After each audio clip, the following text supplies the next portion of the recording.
Hey everybody, thanks for tuning in to this week's classic episode of Angler West. This week we're on the Columbia River after trophy walleye and then heading down to California for some striper fishing.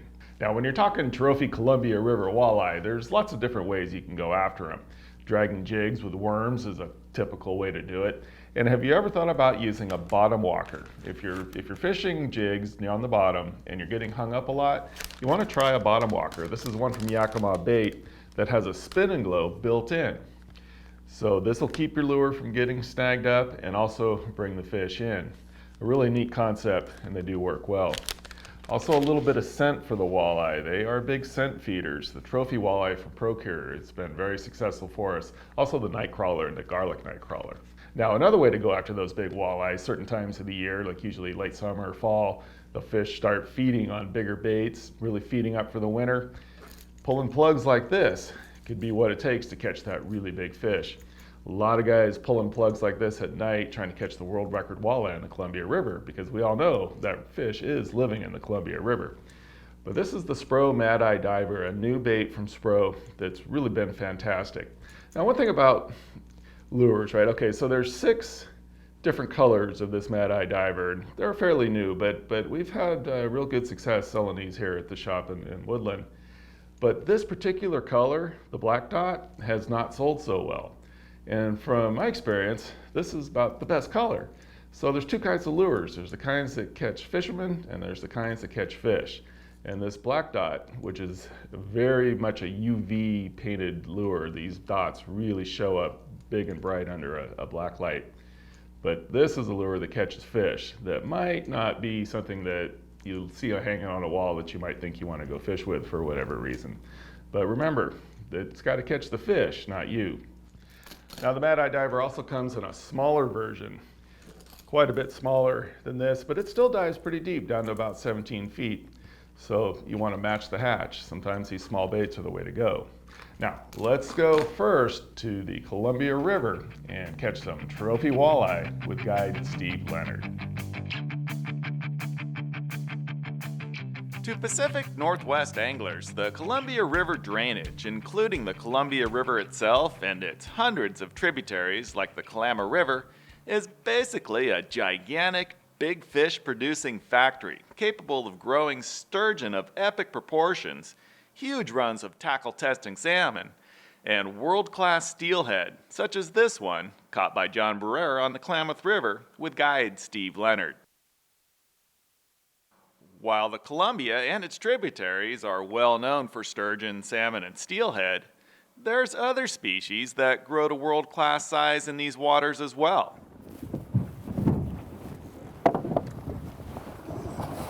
After we release this beautiful wild steelhead, we'll join Steve Leonard on the Columbia for a very different type of fishing. Wow, that is a big fish. Okay, here we go. We got a nice wild fish here in the Kalama River. Doing some plugging down through here with some hot shots. Took a nice blue pirate. A really nice fish. This fish is probably weighing 16 pounds at least. Nice big fish. These wild runs in here are really heavy fish. Nice one. It's a great fish. Nice fight too. Good job, John. Way to let him take it. Beautiful fish. That fish is probably over 16 pounds. Up next, it's world-class Columbia River walleye. Woo, that's the way to start the morning. The Columbia River in the Dalles area is known among walleye anglers as a hotspot, and today we're after walleye with guide Steve Leonard, Steve Lynch of Procure, and Jeff Mondesi and Will Bohm of Dick's Sporting Goods in Portland. Today we've got calm conditions, perfect for hunting walleye. Okay, this morning we're going to start out doing some jig fishing. Here's your rod here, Jeff. Thank you.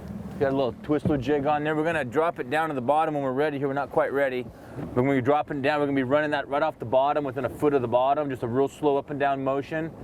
And then when that fish hits it, you're going to feel a light bite when he takes it in. You'll get a slack line before that jig hits the bottom, or if you're lifting it and it gets heavy, it's a fish. So there's 2 different ways you're going to get a bite on that jig today. And Jeff, before you put that down, let me give you a little. Oh yeah, a little song. This is brand new. This is a garlic night crawler. All I do is just right on the jig itself. Just a little bit. This will last you about 40 minutes. But you're using night crawler, so might as well put a little night crawler scent on the jig. And that's got the garlic, although the water looks pretty good. You said garlic might just light them up. That's right. Okay, we got a night crawler here we're gonna put on this jig. We're just gonna tip the top of the night crawler right here with the top of the hook. And we're gonna bring this little stinger hook down here. A little ways down the night crawler, we're gonna put it in there. We basically have it set up like this. Okay, we're fishing a little shelf right here. We're running about 32, 33 feet. It's gonna be our first run. See how we do, see where these fish are located at. They can be anywhere from 35 feet to 10 feet of water this time of year. A lot of these males will come up in these shallow areas and take all the sculpins out of these spawning areas before these big females come up to spawn. It's a little early before the spawn yet. The water's just a little too cold. It's 34 degrees. When it starts getting into the 42 to 44, they'll really start coming in these areas to start targeting, getting ready for spawning. All right. Oh yeah, Oh, nice. yeah. Nice Walter. Nice Walter. Oh yeah, baby. Woo! Nice start. Yeah. Nice fish already in the boat. Yeah, baby. baby. Yeah. Yeah. That's the way to start the morning. That's for sure. Woo! Yes. That's awesome. Wow, That's nice a fat little fish. pig. Little piglet. So, what do you think, Steve? Way to start the morning, huh? Oh, another man. That's exciting. At first, I didn't feel that big. I'm like, oh no, it's got girth. That's You know, good. That's a after- 2-pounder. That's awesome. How many pounds do you think? It's over 10. I think it's over I can 10. smell it. I can smell the garlic on it. I Look know. at that. I told you the garlic worked really well in Canada when I was there too, and in Minnesota. So That is a fat. Big Yeah. female. Oh man, that's awesome. So here, here we go. I grew up in the Midwest. We've caught lots of walleyes, from Wisconsin to Minnesota to Canada.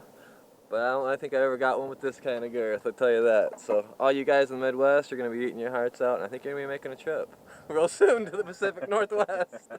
Woo! That's the way to start the morning. Nice female. Nice female.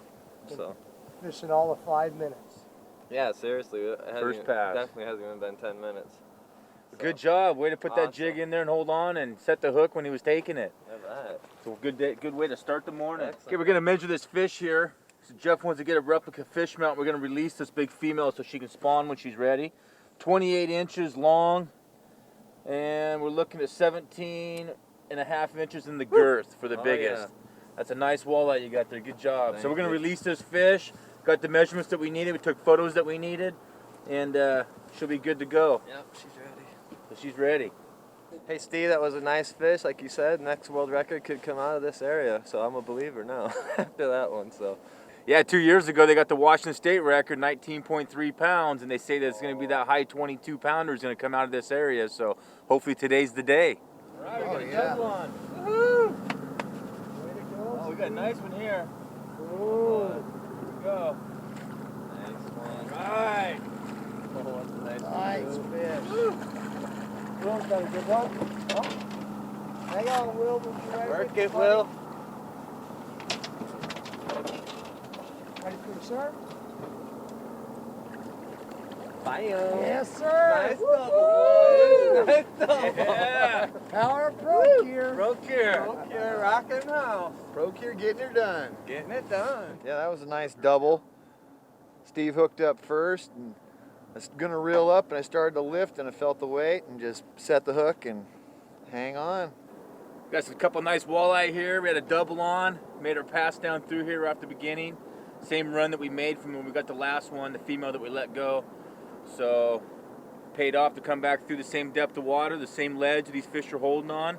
Once you find them, when you find that school where they're at, you just kind of keep working that same area until they move or quit biting.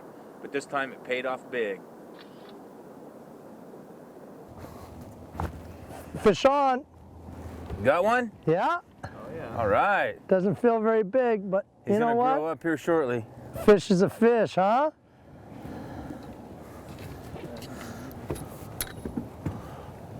Ready? Think so.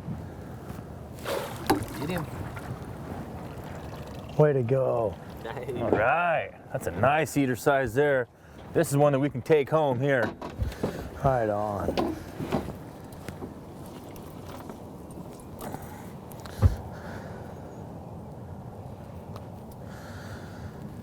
Beautiful. Nice size, nice male. Probably somewhere around 3-4 pounds. A nice walleye like this, it's really good eating and it's a nice size.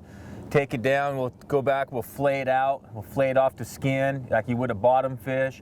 And then there's some good batter mix you get Pride of the West, or there's all different Cajun types that you just roll in like a dry brine and fry it in a skillet in olive oil, and it's delicious. What do you think, Steve? Oh yeah. Tasted already, huh? Yes, I can. That's a good one there. So we're gonna keep this one. It's a nice male, probably around 20 inches or so, 18 inches. So he was hungry. Good job. Yeah.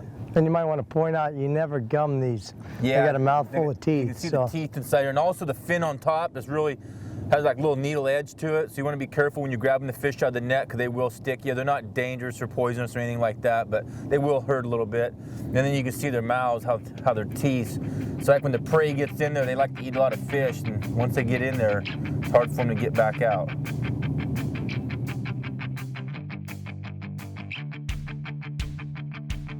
Hey everybody, I hope you're enjoying this week's classic episode of Angler West, where we just finished up with some trophy walleye on the Columbia River. Now we're going to head down to California, to the California Delta, where we're going to catch some striped bass. Striped bass on swim baits, which is a really fun way to catch stripers. But there's lots of ways to catch stripers. Another good way is with these big old hard baits. These are the P-line predator lures.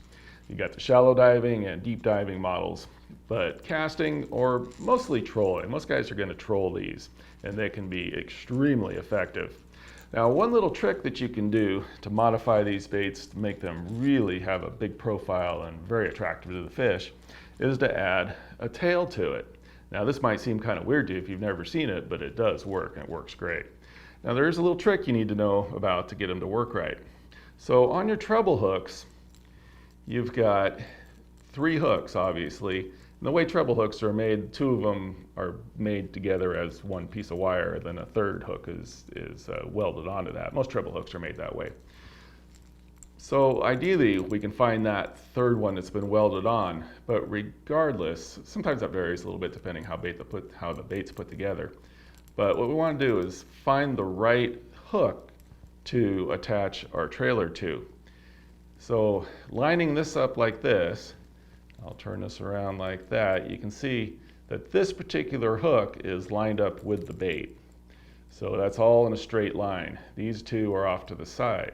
So it's this one that we want to put our trailer on. And the way that's done, it's going to hold it like that. I like to have the bend of the tail is going to be down towards the water, so I'm going to have it facing the lure as I'm putting it on.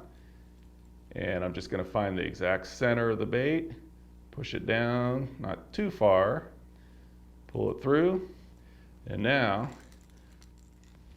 we've added our trailer. Everything's perfectly straight. It's going to run true, and that will catch some fish, I can guarantee it. Now, let's go down to the California Delta and not throw these, but we're going to throw swim baits, which is a super fun way to catch stripers. Welcome back. I'm Justin Wolf. We're on the California Delta after wintertime striped bass with Todd Storm and Chad Martin, who's been on a solid striper bite lately. So Chad, how's the fishing been down here? Actually, the striper fishing has been really good. What we're going to do, we're in big break today, and we're looking for the little depressions, like the 4 to 5 foot holes, and with the 2 feet of water on the sides of them, and that's where the fish have been stacking up. And on the incoming tide, they're kind of using the back sides as a little wall to push the bait up and in and feed. So what we're going to do is try to get some of these holes here. So we're at 3 feet, about to come up to about 1.5 feet, drop off in a hole here, and there's a little ditch that runs along this tule berm. And as the tide starts to come in, these fish just push right up along this wall, this grass, and hopefully it has a pretty good day. We'll see what we can do. So. Yeah, we got this weather today, kind of a warm storm south, so it should be pretty good. Yeah, I think it's gonna be pretty good. I think with this rain, anytime you get rain, any kind of fishing is good. And stripers, they come out of the ocean, so they're used to that cold water. Yeah. So once they come up here, we've got 47-degree water today, so I don't think that the water temperature is a factor. I think this weather's gonna be a big plus. Just bring the cloud cover and the rain in. I think it's gonna be really good. So we'll see if we can't catch a few and hopefully get a big one. Awesome. And we've got a little 5 foot hole that comes off this flat here on the right. The big grass bed comes out and drops off in this hole. then it gets shallow again past this tule point. So what we're gonna start doing is kind of work our way through this little hole so we can get bit. Tide's kind of moving a little bit, and throwing a swim bait and a rip bait right off the bat here, and we'll see if we can't catch a few fish. There's a fish right there. And we came up on this front side of this flat, and the tide started coming in. Well, that's not a bad striper. So you take this swim bait and just fish for these like bass. So you just got to run around and chase the weed edges, and you know they're up in there chasing bait and crawdads. Not a bad little fish. Yeah, you get them to them really good, you can catch 50, 60 of these a day like that. And then every once in a while you get into some really good ones. And what I'm doing, I'm throwing a Bastrix swim bait, white, all pearl, with this little 3/8 ounce head, and then just swimming it through the grass and off these little ledges. So come back up here, and we're having the tides come in right here, and it's falling off in this deep water. And the fish is right on the back side of that drop off right there.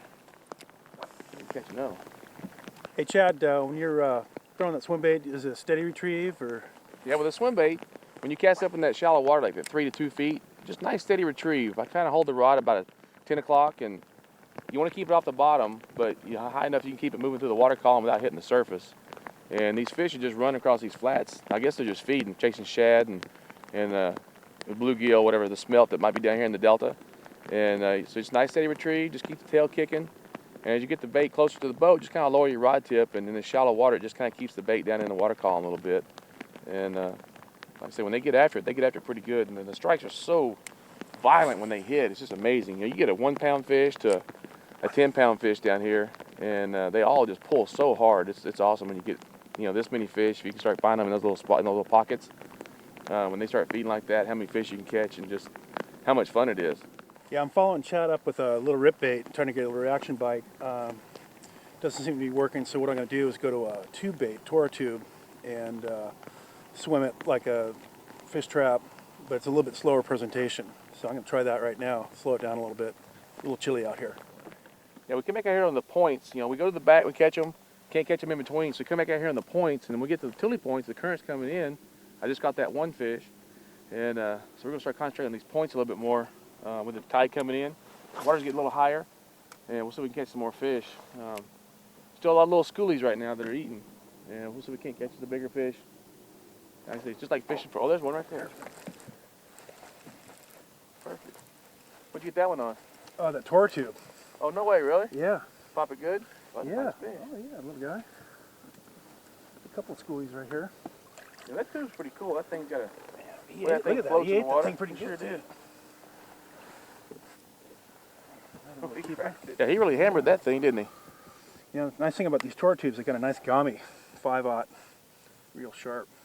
So what's stuffed in that thing? It looks kind of wide at the top. Yeah, Chad, what we got here is inside the swim bait is a washer welded to a 5/0 kamikaze hook. Mm-hmm. And what that does, it makes the bait plane through the water. Really good swimming action. And what I did here is I put some styrofoam up here so the hook will ride straight up all the time, so you can swim it through weeds or tules like we're here in the delta. Right. But it's a really neat little deal that they came up with right here. What a great concept. It really changes the dimension of the tube. I mean, Yeah. you don't have just a round tube. It kind of gives you a flat little surface for it to Nice ride through the water on. That's pretty neat.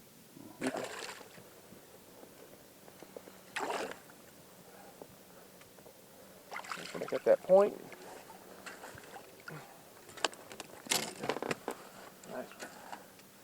Nice. Perfect eating size right here. He's probably just over 18 inches, and that's the perfect one to eat right there. Those things pull hard. Nice fish. You open up that live well? I'm gonna throw some more procure on here. It's that garlic crawfish. It actually works really good. It's a good little scent in the water trail, and they really hang on to the bait a lot longer, I think. They don't just nip it, they actually eat it. Eat it down good. All right.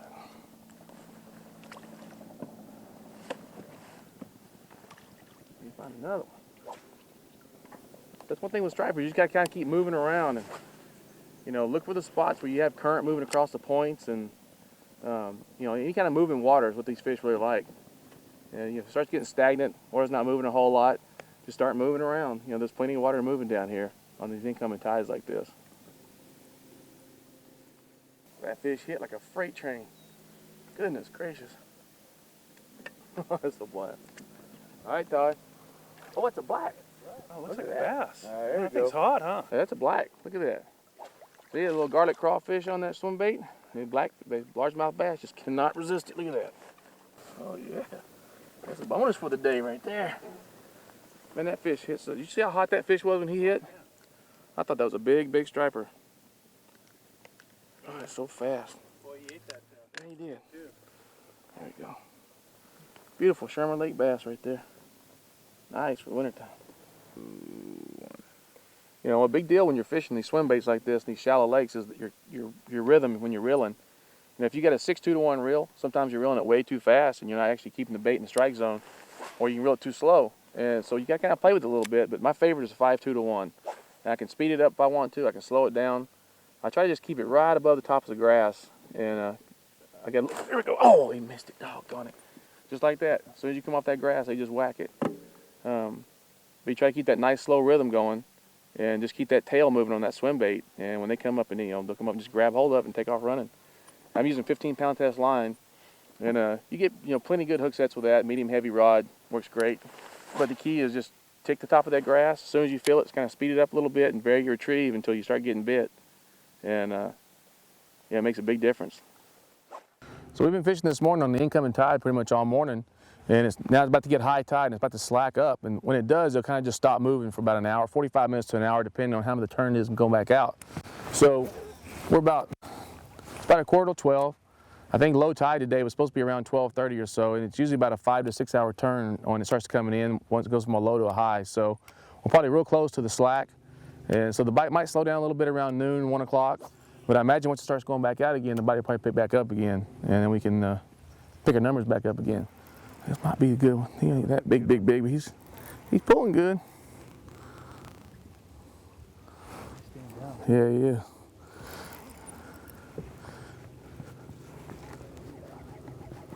Do a favor. Grab a net out right there. Pull that handle right here. That handle right here. That handle. Oh, there we go. There. There's nice. There's the kind we're looking for. Yeah. Nice one. You just got to keep moving around. You hit those spots. Boy, Chad, he really choked that one. Look at that. Well, he All the did, way didn't down, he? Baby. He down the crushers on that one. That's nice. Perfect. Oh, that's a beauty. Yeah, that's what it's all about right there. You take one of those. Heck yeah. See, you just keep on fishing, and pretty soon you run into one like that, and there could be a little school of them right in here. There's a little rise right here, gets a little shallow, but you catch schoolies all day long, and then all of a sudden you bump into a good fish.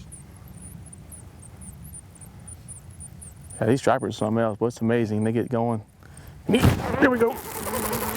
Oh, that's a decent fish too. Oh yeah. You know what? Oh, he broke off. That was a squaw fish. That wasn't a striper. There's one. Got one? Yep. Boy, they're stacked up on that little I'll sound tell you down what. Nice striper. there. Yeah, nice little striper.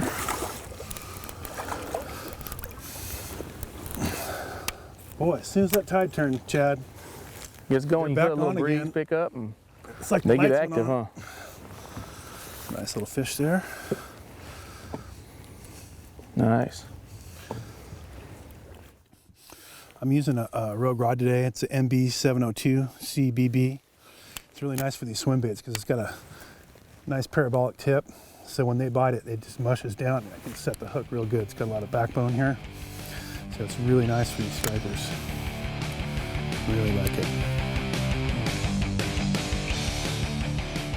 Hey, thanks for watching today's episode. Without the support of the sponsors, the show would not be possible. So please thank them when you can. Now get out there and do some great fishing.